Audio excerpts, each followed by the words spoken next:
My name is Matthew Day. I work at ACH Shelter, the emergency shelter, and I'm a team supervisor over there. I do a lot of on-floor work with the kids. I try and do a lot of one-on-one work because I think the most important thing is if you have a good relationship with each kid, then you're less likely to have problems. COVID really impacted how we work, both in general and personally. We stopped taking them places, we stopped taking them out. It was really difficult at first because we couldn't really take any new kids in. We couldn't really get rid of any kids at that time. Everybody was kind of on lockdown, standstill. Nobody was moving. It was just gridlock. And the kids started getting really restless, like having cabin fever and stuff like that. I love this about Matthew. He is so good at de-escalating youth. If they're throwing a tantrum or, if they're escalated, if they've just got off a bad phone call, and say for instance, they might leave out the back door, Matthew will make an effort to go out the back door. He doesn't care if it's 10 o'clock at night, 11 o'clock at night. He's out there. He gets on the swing set with them. If they're swinging, he'll swing with them, right beside them. And he'll really make that genuine, heartfelt effort to talk them down, to de-escalate them, to help them make their situation make sense. There's always going to be pushback with teenagers, but most of them, at least to an extent, understood. They kind of got it.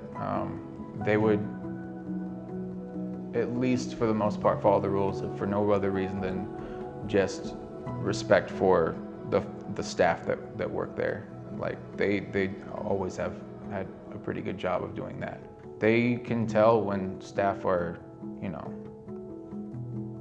they've been doing a lot, they've been dealing with a lot, and they will sometimes go out of their way to be like, hey, are you okay? They will come out of their way and try and talk to you sometimes. I hope when he sees this, he doesn't mind me sharing, but he is a little fearful of COVID, which I'm sure many of us are. And he expressed his fear to me. And at first he was hesitant about working, his shifts. However, he showed up every day. Not only did he show up every day, he covered multiple shifts for other staff members that were out with COVID. He actually became one of, if not the strongest staff member during this COVID experience at the shelter. I'm a diabetic. I have extra reasons to stay precautious. I live with my grandfather right now. He has COPD. I've got more reasons to stay precautious. What kept me motivated through the pandemic was I have to make sure the kids stay safe. I have to make sure my staff stays safe. So I couldn't allow myself to drop the ball in any way, shape, or form. What kind of took away from the past year dealing with all this is you have to be able to have patience. You have to be able to have understanding, and you have to be able to communicate. That's a huge thing. If you can't communicate and you're sitting there and you're frustrated, it's going to affect how you are able to perform your job. It's going to affect how you react with the kids. It could rub negatively back off on them. Having a worldwide shared experience like this has the ability to legitimately bring out the best in people and have people grow and find nurture and understanding with one another.